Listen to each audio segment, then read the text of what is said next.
Thank you very much, Victor Howell. History-making moment here on CST. We've had a lot of great guests, but never Michael Thomas live in our post-game show. And they're excited about that here outside the Superdome. Talk about this game. I mean, what a roller coaster ride for this football team, huh? Yeah, our coach, he made it real clear at the beginning of the week. Teams, this is playoff football. This is not 17-week season. This is win or go home. Teams are going to come in here and they're going to give you your best shot. It's going to be close games. The team that makes the least amount of mistakes was going to win that game. And no matter what, we had to keep eliminating and try to make the least mistakes, win the turnover battle. There's certain things we got to do to win this game, play for one another, and I feel like we did a good job with that. We had your quarterback, Drew Brees, on, and we talked about the drive. 11 minutes, 29 seconds. You ever been a part of a drive like that in your career? No, sir. I feel like I'm still tired from that drive, but my heart's still beating from that specific drive. But it is what it is. Coaches, it just credit to our training camp, our preparation. When I just look at it like when we're mad at Sean or something because he's keeping us out there too long, or we're doing this situational football. We got to drive the whole field and stuff like that, and he puts us in all these situations. It came to testament here, on a big stage, and that's the reason why he's a great coach. All right, take me through the 3rd and 16. That was a huge play for this football team. What happened on that play? You got to know when that play is being called and Drew repeats it in the huddle.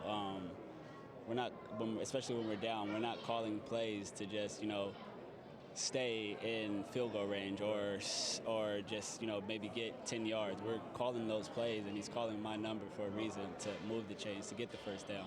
He believes in me, and when he pushes his chips in, I push my chips in right behind him, no matter what it is. And when I came on my break, I looked for the ball, I attacked it, and I made it happen. And he doesn't make any bad decisions, so I just have to keep making them right. And on the never-ending drive, you finally closed it out with a touchdown. Didn't get a lot of separation, but take me through that play. Big boy. Actually, the first time we played them, that same play, we had it, and I was open. And I thought Drew was going to come to me there because he told me out the huddle, be ready. But this time, he told me the same thing, and he still came to me too. So, just staying in.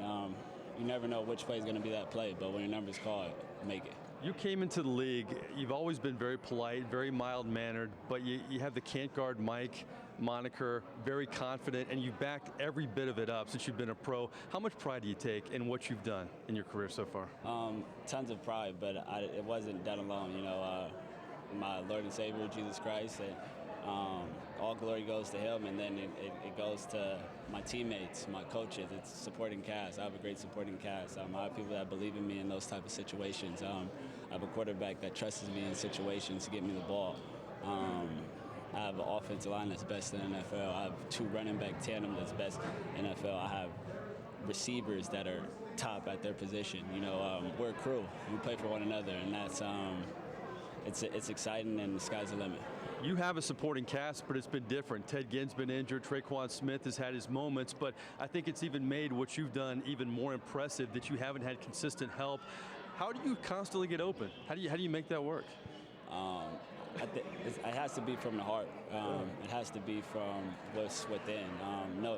Eliminate all excuses. My coach doesn't allow me to make any excuses.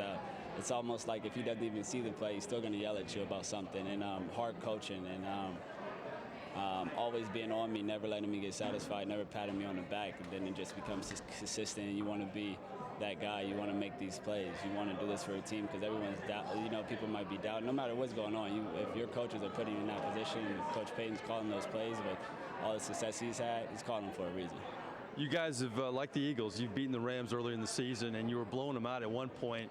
What do you expect from this defense? They've added some parts. This defense for the Rams looks a little bit different. This isn't obviously going to be an easy game, probably a different game, but what kind of game are you expecting next week? I'm enjoying this victory right here with my teammates for 24 hours, but I know our coach is going to he lives for these moments, and he's going to have a great game plan for us, and he's going to lay it out there and tell us our keys to victory. And as long as we key in on those and lock in on those throughout the week and prepare like we've been prepared, we'll be ready to go. Well, listen, all season you've gotten it done, and it continued into the playoffs, so congratulations on the win. Thanks for stopping by, and we'll see you next week. Yes, sir. Thank you. All right, Michael Thomas, thanks for coming by. Michael Thomas, boy, what a game for the New Orleans Saints, guys. He's primed for more next week here in the Superdome against those LA Rams. That wraps up our post-game show. Kind of had highlights on both sides of the ball and a reunion with Reggie Bush. Back to you guys.